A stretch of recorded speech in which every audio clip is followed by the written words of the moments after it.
Aujourd'hui, je vous propose un épisode spécial que j'ai enregistré dans le cadre de la 4e édition du Podcaston. Je suis très heureuse avec Mauvaise Fille de participer à cette initiative qui permet pendant une semaine à des milliers de podcasts de mettre en avant une association caritative de leur choix. Et je suis également touchée parce que c'est ma première interview, et vous vous en rendrez compte, et qu'elle est sur un thème qui me tient vraiment, vraiment à cœur. Tellement que j'en ai écrit un recueil de poésie, Perdre, que vous pouvez retrouver aux éditions Les Bonnes Feuilles. Trêve de bavardage et de suspense, j'accueille Happy End Lasso et sa fondatrice Sarah Dumont pour parler de la mort et du deuil.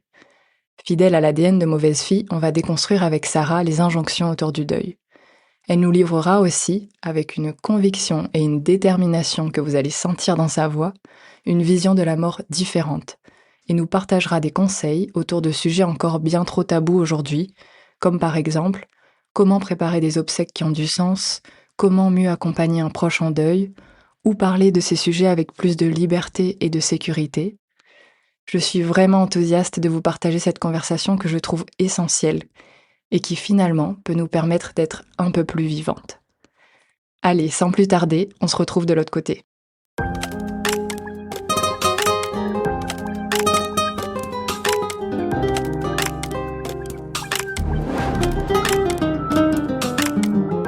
Bienvenue dans Mauvaise Fille, le podcast pour oser te regarder vraiment, t'accepter dans toutes tes parts et t'aimer entière un peu plus chaque jour, en te libérant des injonctions, mais aussi en éclairant tes ombres.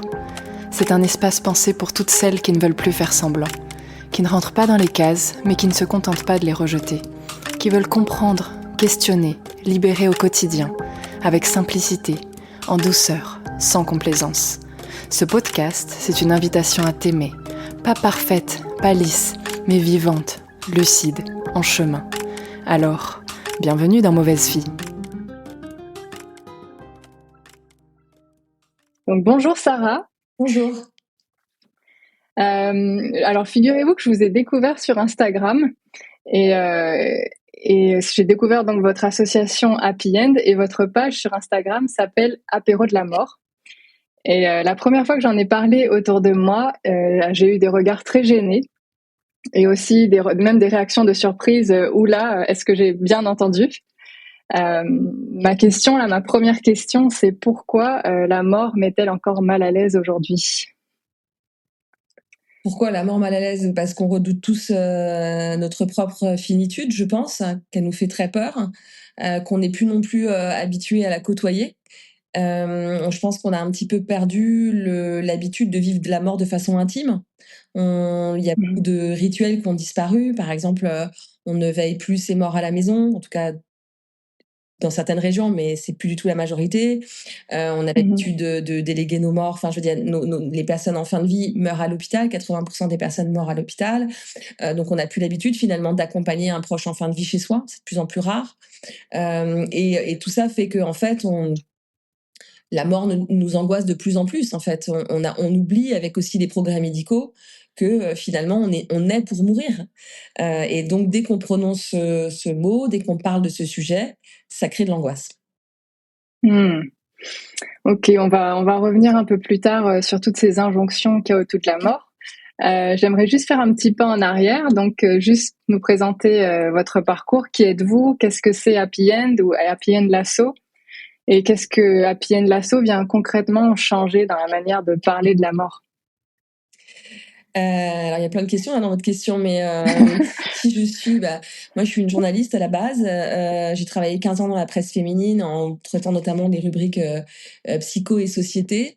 Je me suis toujours intéressée au sujet de la mort. Voilà, enfin pour moi ça fait entièrement partie de la vie en fait. Personnellement j'ai du mal quand on me pose souvent la question, mais qu'est-ce qui t'a pris? Pourquoi tu fais ça?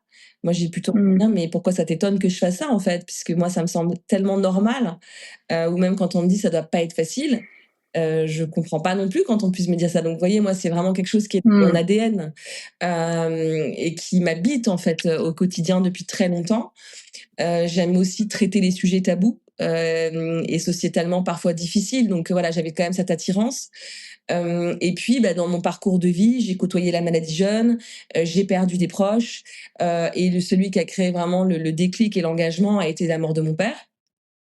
avec l'envie, en fait, enfin, en organisant ces obsèques, je me suis rendu compte à quel point finalement les gens autour de moi ne savaient pas absolument pas en fait ce qu'on pouvait faire en matière d'obsèques, et j'avais le sentiment que c'était un moment extrêmement important et qu'il fallait donner de l'information sur ces thématiques pour que personne ne soit privé de l'enterrement de son proche par manque d'information. Et donc l'idée de départ de Happy End, c'était vraiment de créer le premier site d'information indépendant sur la mort en général, pour finalement véhiculer ces informations qui jusqu'à présent étaient surtout véhiculées par des entreprises de pompes funèbres, par des assureurs, et qui n'étaient pas traitées d'un point de vue sociétal en fait et général. Ok. C'est vrai que vous parlez beaucoup du fait que vous aimez rentrer un peu dans ces tabous et les déconstruire. J'ai l'impression aussi beaucoup que Happy End casse les codes, que ce soit déjà dans le nom d'Happy End ou des apéros de la mort, et même dans votre charte graphique, il y a quelque chose qui sort vraiment des sentiers battus. Est-ce que c'était un vrai parti pris? Est-ce que vous avez eu des critiques vis-à-vis de ce positionnement-là? Bien sûr, mais je pense qu'elles sont utiles en fait, et que de toute façon, il faut bien parfois engager des voies, même un peu périlleuses. Enfin, j'ai envie de dire que, alors Happy End, bon, parce que, enfin, en fait, j'ai tourné autour de plein de noms, et c'est celui qui a résonné le plus juste pour moi. Et enfin, vous savez, quand on trouve un nom, c'est une évidence, on sait que c'est le bon. Et que finalement, dans Happy End, c'est pas tant que la mort est heureuse, hein, c'est que finalement, en s'y intéressant, en se rendant compte et en ayant tous les jours le sentiment qu'on est mortel, et que du coup, ça rend la vie encore plus précieuse, je pense. Ça nous aide à la savourer davantage. Et surtout, en étant plus à même de côtoyer la mort, d'accompagner un proche en fin de vie, de dialoguer autour de cette thématique qui est difficile, que ce soit avec ses proches, avec la société, finalement, nous permet de vivre des morts, en tout cas des fins de vie plus douces et des deuils sereins. Donc c'est vraiment ça que veut dire Happy End. C'est en s'appropriant davantage le sujet, en le réinvitant dans nos vies pour le regarder, pour se questionner, pour dialoguer, on arrive potentiellement davantage à des happy end. Donc ça, c'est le message happy end. Et après, apéro de la mort, alors oui, c'est vraiment, je dirais, là-dessus qu'on a le plus de questions. Ouais. Mais et ça peut vraiment être incompris, c'est-à-dire mais c'est quoi? C'est un apéro où on va picoler comme des dingues? C'est complètement déplacé? Pas du tout en fait. L'idée de départ, quand j'ai lancé les apéros de la mort, c'était 6 mois après la création du site, où je côtoyais en fait derrière par écran interposé des personnes qui, comme moi, avaient une vision de la mort plus lumineuse en tout cas, ou en tout cas qui avaient envie de s'approprier le sujet. Voilà, tout simplement, je rencontrais des curieux de la mort comme moi, et avec le je me suis dit: «Mais c'est pas possible, si ton projet, c'est de libérer la parole sur la mort, de la rendre moins taboue, c'est important aussi de créer des rencontres et que ça se passe dans la vraie vie, pas seulement derrière des écrans interposés». Et donc m'est venue l'idée de rencontre. J'ai commandé le livre de Bernard Crétas, qui est un sociologue anthropologue suisse qui a initié les premiers cafés mortels, pour justement aborder les sujets de la fin de vie, de la mort et du deuil au café, dans un cadre convivial. Et seulement pour moi, à la lecture de ce livre, j'ai eu envie de créer ces rencontres-là moi aussi. J'avais évidemment peur, comme probablement tout le monde, avant de se lancer. Mais pour moi, ce nom ne résonnait pas. Enfin, voilà. Et on sait très bien que quand on s'engage dans quelque chose, et en plus, enfin, je veux dire, agir avec Happy End, c'est pas drôle tous les jours, parce qu'on s'attaque à un vrai tabou, qu'il y a encore beaucoup de chemin à faire. Donc autant le faire et que ça résonne juste pour soi. C'est-à-dire, si on veut que ça soit léger, il faut quand même qu'on se respecte soi-même, et pas voilà. Et en fait, dans l'envie, en tout cas dans la mission de Happy End, il y avait, si on veut se réhabituer enfin, en tout cas, rendre le sujet moins tabou, il faut déjà être capable de dire, de lire le mot mort. Ça commence par là. Ça commence par là, de se dire, peut-être je serais capable de dire à mon enfant: ton papy n'est pas parti, il n'est pas disparu, il est mort. Donc voilà, c'est tout ça en fait que recouvre ce nom d'apéro de la mort. C'est une façon de revendiquer l'existence de la mort dans nos vies, J'adore voir des gens arriver à l'apéro de la mort et finalement être un petit peu gênés, demander au cafetier: «Je viens à l'apéro de la mort». Et en même temps, avec aussi une envie parfois de ces personnes-là de provoquer, en tout cas, mais enfin, ils provoquent pas, parce que les personnes ont accepté de nous recevoir. Mais bon, encore une fois, il y a des cafés en province qui n'acceptent pas les apéros de la mort, qui trouvent ça glauque, Ah oui, morbide, bien sûr, qui trouvent OK. ça morbide, en fait, et qui n'ont pas du tout envie de Mmh. venir. De la même façon il y a des enterrements qu'on voudrait parfois avoir lieu dans des endroits qui disent, mais non, mais jamais de la vie, si on organise une cérémonie d'obsèques dans mon lieu de séminaire, de vie, de mon hôtel ou que sais-je encore, plus personne ne voudra venir, alors que c'est tout le contraire qui se passe. Mmh. Et voilà, donc c'était vraiment déjà c'était ça, c'était une façon aussi de et ça c'est avec le temps je me suis dit mais finalement apéro de la mort c'est aussi une invitation à ceux qui la côtoient parce qu'ils accompagnent un proche en fin de vie, à ceux qui la côtoient parce qu'ils ont perdu un proche, d'affirmer leur état d'être et de l'affirmer auprès de leurs proches alors que justement ils subissent plein d'injonctions, mais ça on va en parler tout à l'heure. Et voilà, Mmh. et apéro, parce que de toute façon, moi j'avais envie de faire vivre ce moment-là à l'heure de l'apéro, et c'était une façon de montrer qu'on pouvait trinquer à la vie tout en parlant de la mort. Mmh. Magnifique. Et justement, donc comment ça se passe un apéro de la mort? Est-ce que c'est pour toutes les personnes qui ont perdu quelqu'un ou qui accompagnent quelqu'un en fin de vie, ou ça peut être aussi pour quelqu'un qui se questionne sur la mort de manière générale? C'est vraiment très ouvert, c'est-à-dire qu'il y a des personnes qui viennent, des jeunes qui viennent parce que dans leur famille on parle jamais de la mort, que c'est hyper tabou et du coup ça Mmh. les rend hyper anxieux. Ils ont très Ouais. peur par exemple de perdre un proche et ils viennent pour voir ce que ça fait et pour entendre des témoignages et se dire: «Peut-être que je survivrai à la mort de ma grand-mère». Voilà, il y a des personnes comme ça. Il y Mmh. a des personnes qui ont envie de préparer leur mort. Je pense notamment à des personnes âgées qui comprennent pas que leurs enfants leur disent tout le temps: «Mais non, mais pourquoi tu me parles de ça? Arrête!» Et ils viennent pour nous en parler avec nous. Il y a des personnes qui accompagnent des proches en fin de vie, parfois des personnes malades. Et il y Mmh. a beaucoup, une majorité de personnes qui ont perdu un proche et qui se retrouvent dans une forme d'isolement, de solitude, qui n'arrivent pas à en parler sur la durée, qui vivent beaucoup d'injonctions et qui ont juste besoin de rencontrer des gens comme eux et de Mmh. pouvoir déposer en fait ce qu'ils vivent, sans être jugés et Oui. sans créer un malaise. Mmh. Est-ce que du coup ça veut dire que euh, ils viennent à cet espace de parole-là parce qu'ils n'arrivent pas à trouver ça auprès de leur entourage, Oui, souvent auprès de leurs proches? oui, complètement. Mmh. Il y a une OK. cellule de soutien au départ, dans les premiers jours après les obsèques, mais elle disparaît Ouais. très vite, trop vite. Et il y a un vrai sentiment d'abandon et surtout je dois pas déranger trop longtemps. Je dois vite me Mmh. saisir. Et en fait, souvent, ils en sont pas capables. C'est trop violent pour eux. Et d'ailleurs, on leur demande pas. Enfin, en tout cas, nous, on leur demande pas. Et ils vont avoir dans l'espace de cet apéro de la mort le sentiment d'être moins seuls, le sentiment d'être compris, le sentiment d'être normal malgré tout ce qu'on peut leur dire, c'est-à-dire je comprends pas, ça fait 6 mois que ton mari est mort, tu devrais passer à autre chose, t'en es encore là, mais écoute ta mère est morte, mais bon c'est quand même dans l'ordre des choses, tu as perdu ton chien, bah écoute c'est pas grave, tu en auras un autre. Là, voilà, il y a toutes ces phrases, toutes ces phrases Mmh. commises par l'entourage, parfois par des gens qui les aiment énormément. C'est pas une question d'amour, Ouais. c'est une question d'incompréhension. Je pense que tant qu'on n'a pas vécu un deuil, la perte d'un proche, on ne peut pas savoir ce que ça produit chez soi. On ne peut pas savoir que ça prend du temps. Et on ne peut pas comprendre peut-être la douleur ou en tout cas le chemin que ça enclenche. Et, euh, Mmh. et voilà, et c'est pour ça que ces apéros existent, c'est pour permettre cette parole libre. Mmh. Et juste avant, ouais, de revenir sur le côté pratique des apéros, vous disiez que il y a des phrases très maladroites de la part de l'entourage, et c'est vrai que moi j'ai beaucoup entendu des phrases comme c'est dans l'ordre naturel des choses, etc. Et mais ça vient pas d'une mauvaise volonté. Et souvent, ces proches, cet entourage se retrouve un peu démunis. J'ai une femme qui m'a parlé dernièrement de sa sœur qui avait perdu son mari. Elle me disait, j'essaye d'être là, mais je ne sais pas comment faire, je me sens impuissante. Est-ce qu'il y a des conseils que vous donnez ou que vous donneriez à un entourage qui essaye d'être à la plus juste place possible, en tout cas pour un endeuillé ou une endeuillée? Je crois déjà que c'est être capable de ne rien dire en fait. Il n'y a pas de conseil à donner, on n'attend pas de Mmh. réponse. Déjà, je pense que ce qui s'applique pour nous ne s'applique pas forcément à l'autre. Chaque deuil est différent.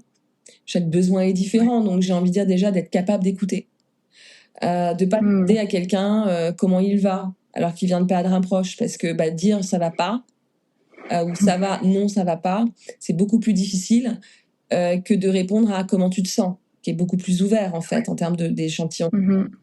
Donc c'est ça, c'est d'être capable juste d'écouter sans réagir, en tout cas sans rien dire, tout simplement de laisser la parole à l'autre.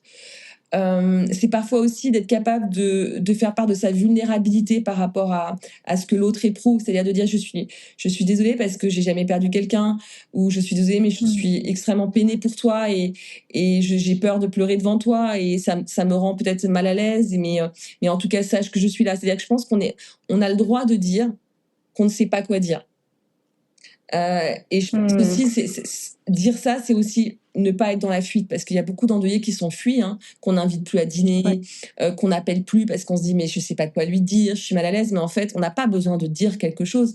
Ce qui est essentiel, c'est la présence, c'est les attentions, c'est des petits messages pour dire qu'on pense à l'autre. Voilà, donc voilà, éviter des paroles maladroites en parfois disant je ne sais pas, en disant je ne sais pas quoi dire, et parfois se taire, et de manifester aussi son attention par autre chose, en fait, par la préparation d'un petit repas, une invitation à aller marcher. Voilà, il n'y a pas que des mots en fait qui vont faire du bien. Oui. Et vous parlez de vulnérabilité, c'est vrai que je pense que c'est pas évident à la fois pour la personne, l'entourage, d'exprimer qu'il se sent vulnérable, de ne pas savoir comment faire, et aussi c'est pas évident d'accueillir la vulnérabilité de la personne qui a perdu quelqu'un. Et ça demande, j'ai l'impression, en tout cas, pas des compétences, mais en tout cas, on n'a pas appris à gérer la vulnérabilité des autres en face de nous. Et j'imagine du coup que dans les apéros de la mort, par exemple, donc il y a des médiateurs qui viennent un peu encadrer l'apéro, qui viennent faire le relais avec les témoignages, qui rebondissent. Enfin, comment ça se passe? Qui sont ces personnes, en fait, qui sont capables d'accueillir la vulnérabilité? Alors, c'est des binômes. Déjà, ils sont 2. C'est des ambassadeurs, beaucoup d'ambassadrices, qui sont 100 aujourd'hui en France, mais aussi à Barcelone. Il y en a à La Réunion, il y en a en Suisse, au Québec. Donc voilà, c'est toujours un binôme. Et une des personnes du binôme est formée à l'accompagnement au deuil, parce qu'en fait, comme je vous le disais, aux apéros de la mort, une majorité des personnes présentes sont endeuillées, parfois de façon très récente. Et donc, c'était une façon pour nous, en tout cas chez Happy & Lasso, de garantir un cadre sécurisant et sécurisé pour la majorité des personnes présentes. Donc voilà, et effectivement, ces personnes sont là pour justement avoir la bonne posture, pour réguler la parole, mais pour aussi faire savoir qu'il existe des associations de soutien au deuil, des livres qui font du bien, des podcasts qui peuvent aider, un documentaire qui peut venir raisonner par rapport, je pense par exemple au parcours d'orphelins, de jeunes orphelins. Donc voilà, les ambassadeurs sont en capacité de donner aussi des ressources qui vont être précieuses dans le chemin de l'endeuillé. Et je dirais qu'un apéro de la mort, c'est un peu le premier pas. Ça peut être un premier pas qui est peut-être moins engageant, moins intimidant, parce qu'on se retrouve dans un café, parce que c'est un one-shot, ça peut être qu'un one-shot, et que finalement, alors quand on va taper à la porte d'une asso, on peut rentrer dans un groupe fermé, sur la durée, etc. Donc je dirais que nous, on est le premier pas, parfois qui met des mois à se faire. Je veux dire, je sais qu'il y a des gens qui se sont inscrits 5 fois et ont annulé 5 fois avant de venir. Malgré tout, on va leur dire s'ils en ont besoin. Vous savez, il existe cette association pour les jeunes veufs. Il existe pour des cafés compagnons si vous avez perdu votre animal de compagnie. Enfin, voilà, on va faire savoir qu'ils ne sont pas tout seuls. Parce que souvent, les endeuillés, ils n'ont pas connaissance, en fait, de tout cet écosystème de soutien qui est là pour eux. Et du coup, oui, vous mentionnez les orphelins, là, les veufs. Je sais que vous avez aussi séparé un peu ces espaces de parole. Il y en a qui sont spécifiques à certains types de deuil, c'est ça, les veuveries, les orphelinades? Oui, en fait, il y a les apéros de la mort. C'est vraiment pour tout le monde. Et puis c'est effectivement pour parler de la fin de vie, de la mort et du deuil. on accueille des personnes de 20 à 80 ans, de tout type de deuil. Mais on a créé effectivement les petites veuveries entre amis, qui a été co-créée d'ailleurs avec Sophie Charlotte Chapman, qui est une jeune veuve qui a 3 enfants. Et c'est grâce à elle d'ailleurs c'est elle qui a trouvé le nom. Et donc ça c'est vraiment un groupe de pères en fait qui se retrouvent notamment en visio. Certaines sont devenues amies, on crée un groupe WhatsApp. Il y a un groupe WhatsApp et c'est vraiment un groupe de soutien et c'est co-animé par deux jeunes veuves en fait qui partagent les mêmes problématiques, parce qu'il faut savoir que des veuves en fait qu'est-ce qu'elles vivent, des veuves aussi, mais on en a moins. Et en fait, elles vont avoir énormément de charge mentale, parfois des problèmes financiers, des problèmes matériels. Elles vont subir beaucoup d'injonctions à reconstruire leur vie. Elles vont partager énormément de choses. Et c'est vrai que le groupe de pairs est très important à ce moment-là. Vous dites qu'il y a plus de veuves que de veufs. Est-ce que du coup ces espaces de parole sont plus fréquentés par des femmes de manière générale ? Est-ce que vous voyez un peu une différence dans l'expression autour du deuil selon le genre ? Alors, j'ai parlé des veuveries parce que c'est né à l'initiative d'une femme, puis ensuite d'un binôme, et elles ont souhaité se retrouver entre femmes. Donc c'était vraiment un choix, et voilà. Mais il n'empêche qu'au dernier apéro de la mort, il y avait un veuf qui ne comprenait pas, et c'est pas la première fois qu'on me dit, mais pourquoi il n'y a rien pour les hommes? Alors moi, je leur dis, c'est pas qu'il n'y a rien pour les hommes, c'est que nous n'avons pas encore trouvé un homme prêt à porter les veuveries, les petites veuveries entre amis, mais on est évidemment partante pour faire vivre des veuveries demain. Et là, on va probablement lancer à Nantes la double veuverie, c'est-à-dire il y aura des hommes et des femmes. Ce sera un groupe mixte. Maintenant, pour répondre à votre question, oui, clairement, il y a une énorme majorité de femmes aux apéros de la mort ou aux orphelinades, parce que je pense que les femmes, quand je vous dis une énorme, c'est 98%. Ah oui, quand même. Voilà, je pense parce que les femmes sont plus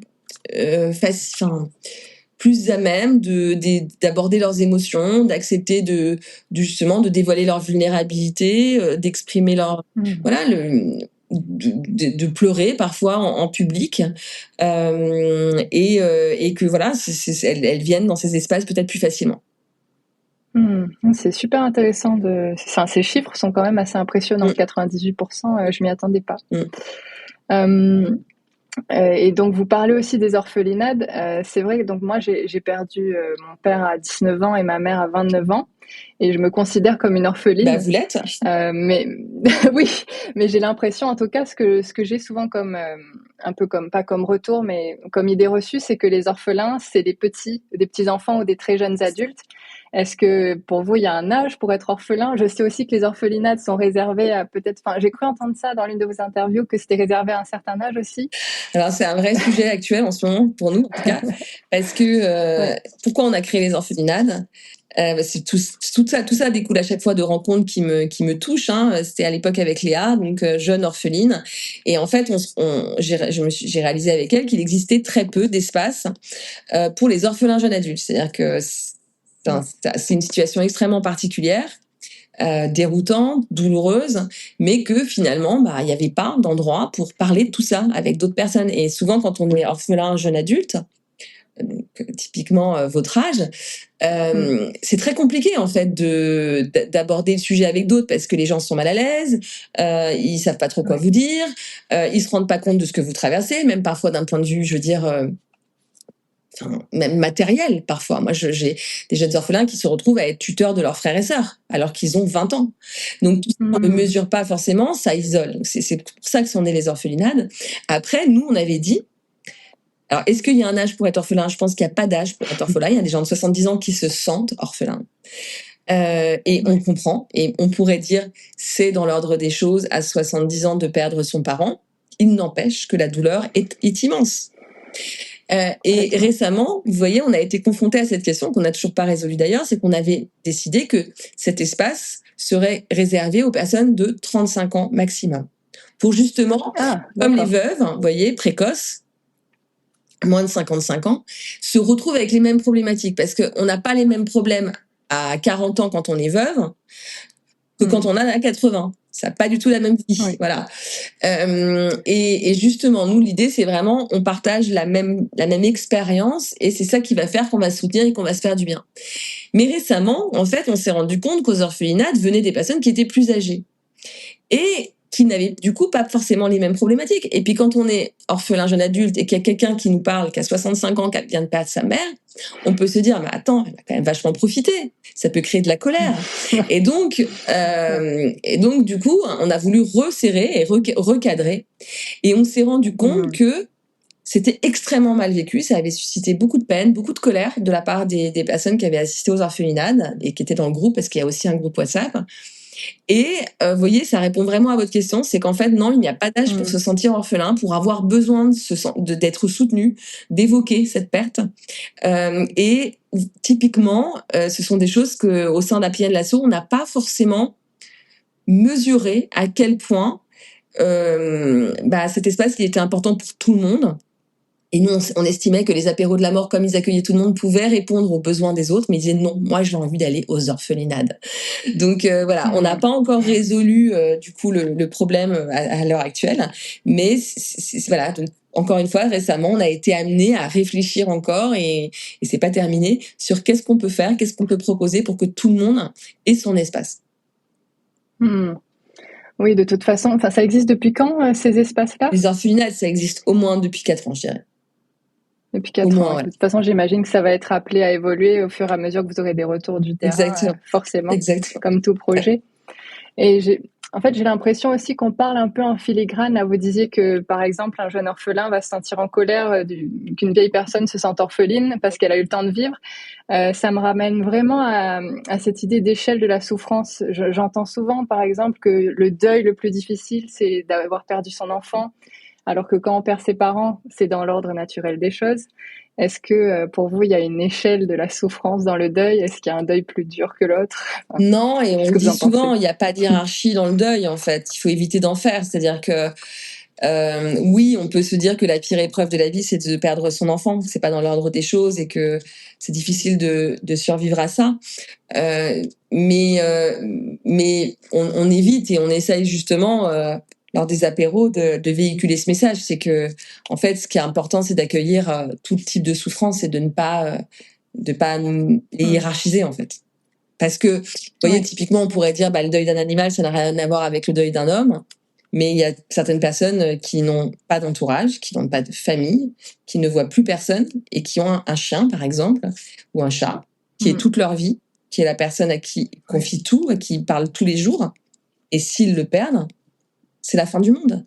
Donc, en fait, on n'a pas à juger, en fait. Je pense que la douleur d'un deuil, on le sait, ça dépend du lien qu'on avait avec la personne disparue, ça dépend de la façon dont il est décédé, ça dépend des circonstances du décès, et ça dépend aussi de comment on est entouré, c'est-à-dire des liens sociaux que l'on a, des liens sociaux que l'on a. Donc, je pense que surtout la douleur d'un deuil peut être peut-être analysée dans ce sens-là, c'est-à-dire avec tous ces critères-là. Mais si la personne elle avait que son animal dans sa vie, on peut comprendre l'énorme chagrin qu'elle a et que potentiellement ça puisse être compliqué de s'en sortir. Complètement, oui. Je pense qu'il faudrait d'ailleurs en parler un peu plus souvent qu'il n'y a pas de deuil plus valable qu'un autre. Ça fait vraiment partie des injonctions qu'il y a autour du deuil, je trouve. Et il y en a une autre que vous citiez tout à l'heure, qui est cette fameuse « il faut faire son deuil ». Est-ce qu'il y a une injonction à se remettre très vite de cette épreuve de perdre quelqu'un ? Oui, elle est énorme, cette injonction. Je pense que celle que subissent le plus les endeuillés. On pense que l'on fait son deuil. Non, on ne fait pas son deuil. Il n'y a pas d'action à mener, en fait. On ne fait pas son deuil avec de la volonté. Il n'y a pas d'action à terminer. Donc nous, on dit plutôt que c'est le deuil qui nous fait. Le deuil, il nous transforme à jamais. Il y a un avant et un après. De toute façon, on n'est plus jamais le même après avoir perdu quelqu'un de proche. Ça peut changer des choses. Ça peut changer notre vision de la vie. Ça peut changer nos priorités. Il y a beaucoup de changements qui souvent s'opèrent après la perte d'un proche. Et effectivement, cette injonction, elle est très très forte. C'est je ne comprends pas, ça fait 1 an, je ne comprends pas. Voilà, donc ça, il faut absolument éduquer l'entourage dans notre société là-dessus et véhiculer le message que un deuil n'a pas de durée. Un deuil, c'est l'affaire d'une vie. C'est pas pour ça qu'on sera malheureux toute sa vie, mais en l'occurrence, on ne sera probablement plus jamais le même. Je suis complètement d'accord avec ça. Je pense vraiment que, pour moi, il y a eu un avant et un après. Et d'ailleurs, ça me permet de vous poser cette question. Est-ce que vous parliez tout à l'heure du deuil de votre père? Qu'est-ce que ça a profondément transformé chez vous? Je pense qu'en tout cas, le deuil de mon père, il m'a amené à déjà quitter mon travail, à perdre la sécurité de l'emploi pour me lancer dans une aventure entrepreneuriale. Enfin, à la base, c'était une association. Aujourd'hui, il y a aussi un organisme de formation spécialisé sur la fin de vie et le deuil. Il y a un site internet d'information. Il y a des conférences dans la France entière. Donc, voilà. Mais en tout cas, ça a été le point de départ d'un changement professionnel. Du coup, changement de vie parce que forcément, voilà, la vie change quand on entreprend. Vous le vivez aussi. Donc voilà, la notion de prise de risque aussi. Et surtout, voilà, moi j'ai quand même le sentiment que la mort d'un proche aide quand même à se rendre compte et à davantage mesurer que la vie, elle n'est pas éternelle et qu'elle passe très vite. Et que si on a une envie, il faut pas, en tout cas quelque chose qui nous tient à cœur, il faut pas trop attendre. Et que voilà, il faut savourer et donc ne pas subir trop de choses trop longtemps quand on n'est pas heureux. C'est une très belle leçon. Et c'est vrai que je dis souvent que la mort de mes parents m'a rendue plus vivante. Et j'ai l'impression qu'avant d'en arriver à là, il y a aussi tout un parcours où pour le coup, la prise de risque, pour moi, elle était plus compliquée. Tout me semblait beaucoup plus difficile, beaucoup plus insurmontable. Et donc, il y a eu différents outils qui m'ont aidée. Et vous, qu'est-ce qui vous a aidé, en fait, concrètement à mieux traverser ce deuil-là? Moi, je crois que c'est le temps, en fait, qui m'a aidée. Je crois aussi que c'est de me connecter à lui. Bon, j'ai pas que lui comme mort, j'en ai plusieurs dans ma vie, mais voilà, j'ai perdu tous mes grands-parents, j'ai perdu 2 tantes. C'est vraiment de les convoquer, de leur demander de l'aide, c'est de leur parler, voilà, c'est vraiment, je dirais ça en fait. Moi, je considère que nos morts vivent avec nous. Que finalement la mort est un passage et qu'en fait il y a peu de distance entre nous finalement. Donc ce qui m'aide aussi moi c'est de me dire que qu'ils sont pas si loin que ça quoi. Je vois. je vois.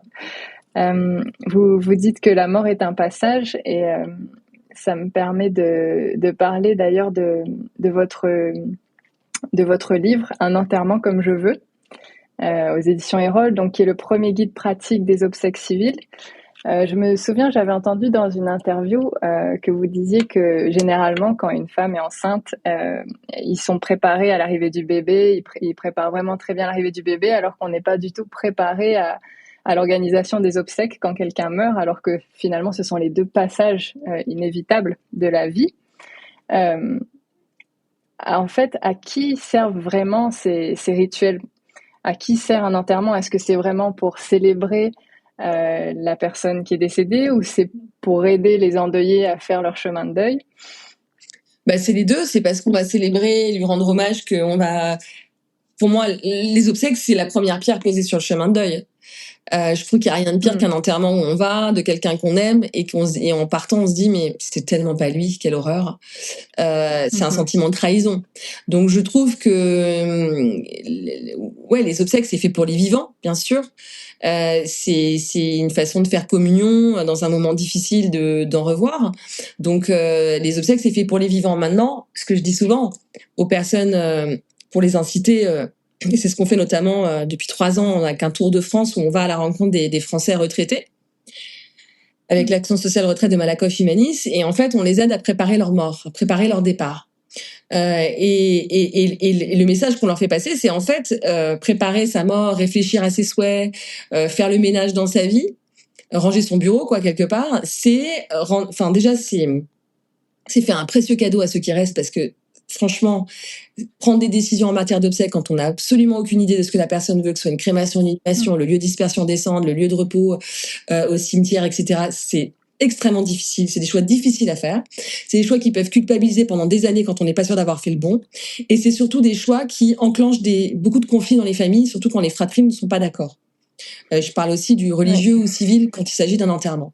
Donc, j'estime qu'en tant que vivant, on a quand même une responsabilité, c'est de se considérer comme un mortel, et donc d'anticiper aussi sa mort, comme on anticipe plein de choses dans la vie. On anticipe bien sa retraite, on prépare bien son mariage, on organise des fêtes pour fêter nos anniversaires. Je ne vois pas pourquoi les obsèques seraient les seules choses auxquelles on ne pense pas. Surtout quand on a envie d'être généreux et de prendre soin de ceux qu'on aime. Donc vraiment, pour moi, anticiper sa mort, c'est faire un cadeau à ceux qu'on aime. Et c'est aussi une façon de gérer le dernier acte de nos vies. C'est-à-dire que on peut avoir envie d'anticiper ses obsèques aussi parce qu'on a des idées extrêmement claires. C'est-à-dire, on sait, on a des croyances, on a des passions dans notre vie, et qu'en fait, on a envie qu'elles rejaillissent le jour où on va dire au revoir à tout le monde, en fait. Et donc, organiser ses obsèques, en tout cas les anticiper, c'est en tout cas de donner des directives importantes. Je dis pas du tout d'écrire 50 pages et pas de laisser la place aux vivants pour nous rendre un hommage, pour choisir une musique, etc. C'est pas du tout ça, mais en tout cas on peut dire, par exemple, je me souviens d'un homme que j'avais accompagné qui savait qu'il pouvait mourir du jour au lendemain d'une maladie qui pouvait dégénérer très vite. Et lui, pourquoi il m'a contacté? Parce qu'il me disait, moi j'ai une vie super heureuse, j'ai eu beaucoup de chance dans ma vie et j'ai envie que mes obsèques soient joyeuses, entre guillemets. C'est-à-dire que j'ai envie de véhiculer ce message à mes enfants et à ma compagne. Et donc, il avait écrit un texte à lire à ses obsèques. Et il voulait, en fait, que sa cérémonie ait cette consonance de joie. Donc, ça peut être ça aussi, organiser des obsèques. Et quelque part, je trouve que ça peut être aussi un projet réjouissant.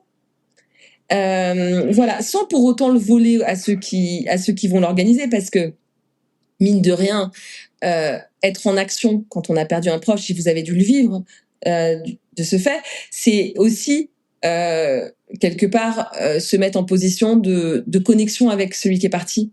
Et donc ça, c'est important de le laisser à ceux qui restent, de choisir des photos, de choisir les fleurs, de choisir une playlist, de pouvoir lire un texte, etc. Donc moi, je dis pas de tout border, de pas être trop proactif, mais en tout cas, on peut avoir envie, par exemple, de dire: je ne veux pas de fleurs coupées à mon enterrement parce que je suis écolo. Faites des dons à une asso pour la biodiversité. Je ne veux pas que vous veniez habillés en noir. Venez tous habillés en couleur. Je veux que vous buviez du champagne autour de mon cercueil. Enfin, en fait, ça peut être des volontés que l'on énonce de son vivant. Oui, je trouve que c'est pas évident de s'affirmer dans ce processus-là, parce qu'il y a encore beaucoup, encore une fois, de tabous autour de ça. Je me souviens que moi, j'avais proposé pour l'enterrement de ma mère que tout le monde arrive en vêtements colorés, et il y a quelqu'un de ma famille qui était vraiment très en colère, qui m'a dit: non, la tradition, c'est le noir, tu peux pas faire ça, et il est même pas venu même à l'enterrement. Donc ça peut être très violent. Est-ce que vous avez du coup des exemples un peu d'enterrement que vous avez peut-être pu accompagner, d'obsèques qui sortaient un peu des clous, qui étaient originales, qui apportaient quelque chose de différent en fait, et qui seraient considérées comme un peu borderline par une pensée un peu traditionnelle? Oui, alors, il y en a beaucoup dans mon livre, mais en tout cas, alors déjà moi pour mon père, on était dans une salle de concert parisienne qui s'appelle la Bellevilloise, donc son cercueil était présent sur scène. Là, on était dans un lieu de vie, un lieu de fête, donc c'était complètement différent en termes d'énergie. Les personnes ont applaudi. Moi, j'avais jamais entendu d'applaudissements en enterrement, mais parce que les gens se sentaient libres. Ils n'avaient pas cette fameuse posture qu'on a quand on rentre dans un crématorium ou dans un cimetière. Ils se sentaient beaucoup plus libres, en fait. Ouais. Simplement, je pense à un garçon qui adorait Pierre Desproges, dont la mère adorait Pierre Desproges. Il s'est habillé, il avait mis une robe d'avocat, et il avait voilà écrit tout un texte, et à la fin, sa mère adorait le whisky. Il avait ouvert une bouteille de whisky sur le cercueil.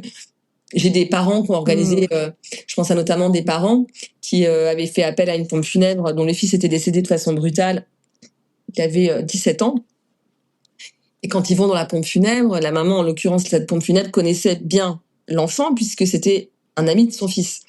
Et elle, cette pompe funèbre, qui fait partie de celles qui cherchent à comprendre qui était le défunt pour organiser des obsèques à son image, dit, mais attendez, votre fils était un énorme fêtard. Vous voulez pas qu'on fasse une fête? Vous voulez pas qu'on fasse quelque chose qui résonne juste par rapport à ça? Et les parents avaient dit, mais on a le droit. Ben oui, on a le droit, en fait, tout est possible.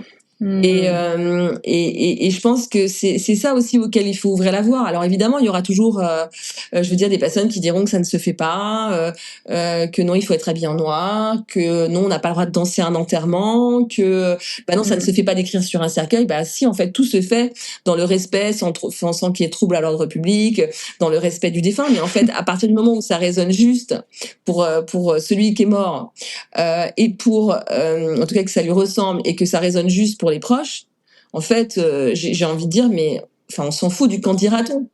Je pense notamment à cette histoire qu'on me racontait d'une grand-mère qui arrêtait pas dans un petit village d'aller devant la pompe funèbre et qui, en fait, vraiment louchait devant une plaque en plexiglas. Vous savez, pour enfin qu'on peut mettre sur les tombes, et elle le trouvait, elle adorait cette plaque en plexiglas, elle avait envie de l'avoir pour elle, quoi. Mais et un jour la pompe funèbre, le conseiller funéraire lui dit, mais qu'est-ce que vous faites à chaque fois que vous venez, etc. J'adore cette plaque en plexiglas, mais ça ne se fait pas. Ah, ça ne se fait pas, c'est vraiment le mot que tout le monde a à la bouche quand on parle d'obsèques. Et en fait, voilà, mais en fait, si tu l'aimes, cette plaque, prends-la, elle est pour toi, et c'est ok, en fait. Je pense qu'à un moment, il faut être un petit peu égoïste, et c'est parce que on va sortir petit à petit des standards des obsèques que, en fait, de plus en plus de personnes auront des obsèques à l'image de leurs défunts, et que les pompes funèbres seront obligées de se renouveler, qu'on sera plus exigeant face à eux, et qu'on leur demandera de partir d'une page blanche et non de nous proposer ce qui a été proposé aux voisins, en fait. Donc, c'est aussi à nous de reprendre le lead. Je veux dire, il n'y a pas de raison. Moi, j'entends trop de personnes s'écraser devant des pompes funèbres, ne pas donner leur avis, se laisser guider, alors que, en fait, mais parce que il y a cette espèce de notion de, c'est la mort, c'est triste, donc en fait, on va se laisser porter. De toute façon, je sais rien faire. Bah si, on peut tous se renseigner, on peut tous poser des questions. Enfin, il faut se sentir davantage libre dans ce moment-là aussi, quoi. J'adore. Oui, je pense qu'il y a vraiment beaucoup de conditionnement encore autour des obsèques, et même tout à l'heure, vous disiez que c'était important pour les personnes qui veulent préparer donc leur propre enterrement de transmettre leurs vœux à leurs proches. Et c'est vrai que souvent, quand quelqu'un nous dit ça, on lui répond non, j'ai pas envie de penser à ça, j'ai pas envie de penser à ta mort, ne m'en parle pas, etc. Il peut y avoir une certaine rigidité en face. Comment est-ce qu'on peut amener ça délicatement à notre entourage qui voit ça tout de suite comme quelque chose de négatif finalement? Est-ce qu'il y a des phrases à dire, quelque chose à amener? Comment on peut faire? Je pense que c'est très compliqué d'aborder le sujet clairement, hein, des deux côtés, c'est-à-dire autant de témoignages de personnes qui me disent j'aimerais dire à mes enfants ce que je veux, leur donner mes directives, et ils sont pas capables de l'entendre. Ils me disent mais qu'est-ce qu'il y a, maman, t'es déprimée en ce moment, me parle pas de ça, ça m'angoisse. Et puis de l'autre façon, des enfants qui vont vouloir commencer à avoir des informations pour avoir juste avoir les clés si demain la personne disparaît, et des parents qui vont dire mais qu'est-ce qu'il y a, tu mets déjà dans ma tombe. Voilà, des deux côtés en fait, le dialogue est difficile. C'est pour ça qu'on a d'ailleurs créé un jeu qui s'appelle 2 minutes pour une happy end, pour dialoguer autour de cette thématique, mais sans que ça soit pour moi. En fait, moi c'est un jeu auquel je peux jouer en famille, qui est rigolo, qui est aussi alors on pose des questions essentielles, mais je veux dire il y a aussi beaucoup de témoignages de vie, c'est-à-dire ça peut être le livre qui me parle le plus de moi, ou la plus grande réussite de ma vie, enfin des choses qui font finalement permettre de faire des bilans de vie, de dire des choses importantes, ma vision de l'amour. Enfin, voilà. Je pense qu'il faut aussi considérer que préparer son départ, c'est aussi parfois se préparer soi-même à partir et à quitter ce monde, et à se poser les bonnes questions, et à dire pardon à qui on doit dire pardon, merci à qui on doit dire merci. Enfin, je veux dire, c'est pas que du matériel. Et je dirais qu'est-ce qu'il y a à dire, c'est simplement de pas se décourager, c'est-à-dire parfois on va avoir une réaction, ça va être non, on ne parle pas de ça, non, mais si c'est important pour nous, on en reparle quelques semaines, quelques mois après, on se décourage pas, on écrit si c'est pas possible de parler. On profite potentiellement d'un film qu'on a vu ensemble qui traite du sujet pour revenir sur le sujet, ou d'un enterrement auquel on est allé ensemble pour dire tu vois, ça c'est tout ce que je veux ou tout ce que je veux pas. Je veux dire voilà, mais surtout ne pas accepter d'être condamné au silence parce que ça met mal à l'aise l'autre, en fait. À un moment, il faut bien que quelqu'un bouge. Donc, si c'est pas l'autre, c'est nous. Et si c'est important pour nous, on y va. Voilà. Comme on fait sur tous les sujets, en fait. Oui, je sens beaucoup cette approche du courage et du risque dans tout ce que vous dites. J'avais aussi envie de vous parler de votre deuxième livre, donc plus récent, il me semble, Oui. qui s'appelle donc Mon journal de deuil, traverser les étapes du deuil et renaître à la vie. J'ai vu du coup que dans ce livre, vous partagez des exercices de sophro-relaxation. Alors moi, la place du corps, elle est vraiment essentielle, autant dans mon travail que même dans mon propre chemin de deuil. Est-ce que, avec donc tous les endeuillés, ou même pour vous, quelle place a pris le corps dans cette traversée du deuil? Alors, moi, je me suis mise beaucoup à courir après la mort de mon père, et j'avais toujours, je lui demandais, je dis allez, aide-moi, j'ai fait des grandes courses longues, je dis allez, aide-moi à finir, etc. Donc moi, ça passait beaucoup par la course jusqu'à ce que je me blesse. Mais effectivement, je pense que de toute façon, ce que j'ai voulu montrer avec ce livre, bon, déjà, c'était combler la solitude de l'endeuillé, lui laisser un espace d'expression, et surtout de lui dire qu'il n'y a pas une façon de cheminer dans son deuil, il y en a plein, que chacun aura la sienne, qu'il n'y a pas de réponse préétablie. C'est un parcours, c'est un chemin, c'est un chemin de Compostelle, j'ai envie de dire, et on va trouver les petits cailloux qui vont nous aider sur notre route. Ça peut être la sophrologie, ça peut être des rituels, ça peut être justement de partir sur le chemin de Compostelle. Je connais pas mal d'endeuillés qui sont sur le chemin. Et ça peut être parfois, ce que je dis aussi, la rencontre avec une médium ou un médium qui va nous permettre de nous connecter à notre défunt. Moi, je ne rejette absolument pas cette possibilité. Ça fait partie des ressources aidantes. Je connais des parents endeuillés qui, grâce à ça, ont trouvé la paix. Donc voilà, pour moi, je pense que chacun trouvera sur sa route des aides. Ça peut être des groupes de parole d'endeuillés, parce que parfois on a plus de facilité à parler à des inconnus au départ, hein, qui vont devenir peut-être nos meilleurs amis, qu'à des proches. Donc en fait, voilà, c'est vraiment, et effectivement, ça peut passer par la méditation, ça peut passer par la danse, ça peut passer par plein de choses. Et effectivement, le corps, bien sûr, va en prendre soin, parce que on voit bien l'impact physique du deuil, hein. On peut très vite tomber malade suite à un deuil. On est fragilisé, le système immunitaire est affaibli, donc évidemment ne pas le négliger, et donc le faire bouger fait partie des choses qui peuvent aider. Oui. Oui, vous parlez de blessures tout à l'heure après une course. C'est vrai que j'ai aussi senti mon corps beaucoup plus fragile, et je me suis blessée beaucoup plus parce que je faisais beaucoup de danse, moi, après le décès de ma mère. Et oui, mon corps était complètement différent. Et c'est vrai que ça, c'est très souvent sous-estimé, je trouve, chez les endeuillés. Et la création artistique, alors je sais que moi, ça a été aussi beaucoup quelque chose sur mon chemin. Est-ce que vous avez aussi pu assister que ce soit dans les cercles de parole ou autour de vous, à des personnes qui ont un peu réussi à transcender leur deuil grâce à l'art ou à une pratique artistique? Oui, j'en ai connu. Là, j'ai pas d'exemple marquant en tête, mais de toute façon, oui, forcément, l'art fait partie des moyens d'expression. Beaucoup, je dirais, mais c'est parce que je sais qui ressemble, ça semble, c'est-à-dire beaucoup moins par l'écriture. Beaucoup, ouais. La bibliothèque, là, ce que je vois dans le bureau, elle est remplie de témoignages d'endeuillés. L'écriture peut sauver, quoi. Ouais. Complètement. Ok, on va bientôt arriver au terme de cet épisode. J'avais une petite question à vous poser sur qu'est-ce que vous aimeriez vraiment voir changer dans notre rapport collectif à la mort dans les prochaines années?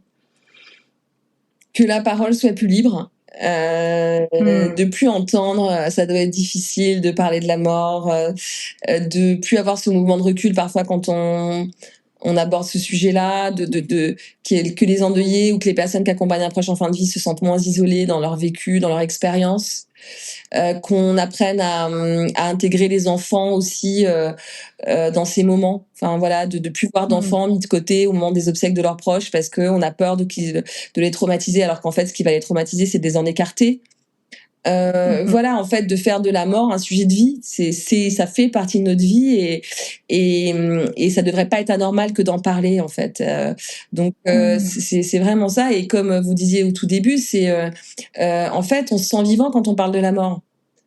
C'est quand on n'en parle pas en fait que c'est morbide et que finalement on se crée des angoisses tout seul. Donc mon souhait c'est ça, c'est que ça devienne beaucoup plus simple pour tout le monde. Et puis peut-être aussi qu'on se réapproprie l'accompagnement nos proches en fin de vie. Que c'est pour ça que nous on accompagne des professionnels, c'est-à-dire à avoir des nouveaux métiers émerger pour nous aider à réapprivoiser ce temps de vie. Parce que c'est ça aussi qui feront que des deuils seront plus apaisés, c'est-à-dire de pas se priver de, enfin en tout cas de quand on accompagne un proche en fin de vie, d'être en capacité de vivre ces moments avec justesse, de pouvoir se dire les choses essentielles, parce que on sait que si ce moment il est bien vécu, en tout cas le moins mal possible, c'est ce qui fera qu'on arrivera à cheminer le plus sereinement possible dans son deuil. Donc c'est peut-être aussi que des métiers émergent pour nous aider à mieux vivre tous ces moments. Donc comme nous on forme des accompagnants de la fin de vie du deuil, comme on forme des thérapeutes spécialistes du deuil, parce qu'il y a encore trop de personnes aujourd'hui qui nous disent je suis allée voir un psy, je suis allée voir mon médecin, mais il m'a dit des choses horribles, il a été tellement maladroit, je suis plus jamais retourner le voir, voilà, qui est des professionnels aussi qui soient habilités, spécialistes de ce moment de vie, comme on a des coachs spécialistes pour la reconversion. Enfin, je veux dire, de faire du deuil un enjeu de santé publique et de prendre tout ça en considération pour mieux accompagner ce moment de vie qui fait entièrement partie de nos vies. Oui, c'est vrai qu'on le voit vraiment à l'échelle sociétale, que la mort reste encore un tabou, que ce soit dans les métiers comme vous en parlez ou oui, dans les types d'accompagnement qui existent. Et d'ailleurs, c'est ce que vous faites avec Happy End aussi, alors pas l'asso, mais Happy End qui est aussi un organisme de formation, c'est ça? Exactement. Pour nous, ça fait partie du travail, c'est-à-dire notre mission, c'est d'informer, de libérer la parole, mais aussi de former, parce que si on veut garantir une meilleure prise en charge des personnes qui accompagnent un proche en fin de vie, des personnes qui vivent leur propre fin de vie ou qui vivent un deuil, il faut absolument que plus de professionnels soient habilités et adoptent la bonne posture et la bonne formation pour être meilleurs dans leur prise en charge et dans leur accompagnement. Complètement. Et quels sont les prochains projets du coup de l'asso Happy End? Alors les prochains projets, c'est que là, donc on lance notre propre formation longue, 270 heures d'accompagnement de la fin de vie et du deuil, donc l'équivalent à une formation sur 10 mois. Et projet, vous voyez, typiquement, je parlais tout à l'heure des rêves qu'il ne faut pas remettre à plus tard. Mais je voudrais faire un documentaire et faire un tour du monde pour aller justement étudier les modèles d'accompagnement de fin de vie, de prise en charge dans d'autres pays qui pourraient nous inspirer, et donc d'en faire un documentaire et peut-être un livre, mais en tout cas voilà, d'aller voir ailleurs qu'est-ce qui est fait pour les personnes en fin de vie et pour leurs proches, et qu'est-ce qui peut nous aider à faire bouger les choses chez nous. Voilà. Magnifique. Et donc aujourd'hui, si on veut en savoir plus sur l'association ou même faire un don, où est-ce qu'on va? Qu'est-ce qu'on fait? On va sur le site Happy End, sur la rubrique événements, ou alors sur Hello Asso. Et là, on peut s'inscrire déjà à un apéro. Donc, puisque je vous ai dit, il y en a dans 50 villes de France aujourd'hui, et donc à La Réunion aussi, mais dans d'autres pays. Oui. Et voilà, donc on peut faire un don, en parler évidemment à des personnes qui pourraient en avoir besoin, à qui ça pourrait faire du bien. Il y a maintenant aussi des apéros de la mort en visio, donc voilà, ça peut vraiment... tout le monde peut venir en réalité. Et voilà, ce sera déjà beaucoup. Oui, complètement. Bon, merci beaucoup Sarah pour cette conversation. Merci à vous qui m'intéressez au sujet. Si vous souhaitez découvrir le travail de Happy End l'Asso, participer à leur cercle de parole ou soutenir leurs actions, je vous mets tous les liens dans la description de l'épisode. Si cet épisode vous a touché, n'hésitez pas à le partager autour de vous, et qui sait, peut-être il ouvrira des conversations importantes et nécessaires. Merci d'avoir écouté Mauvaise Fille, on se retrouve très bientôt pour un nouvel épisode. C'est ainsi que s'achève cet épisode un peu spécial dans le cadre du podcaston. S'il vous a plu, n'hésitez pas à le partager autour de vous. Je suis sûre que vous connaissez tous quelqu'un qui est directement concerné par ce sujet. N'hésitez pas également à vous rendre sur www.podcaston.org pour découvrir des milliers d'autres associations à travers la voix et le talent de super podcasteurs et podcasteuses. Ciao!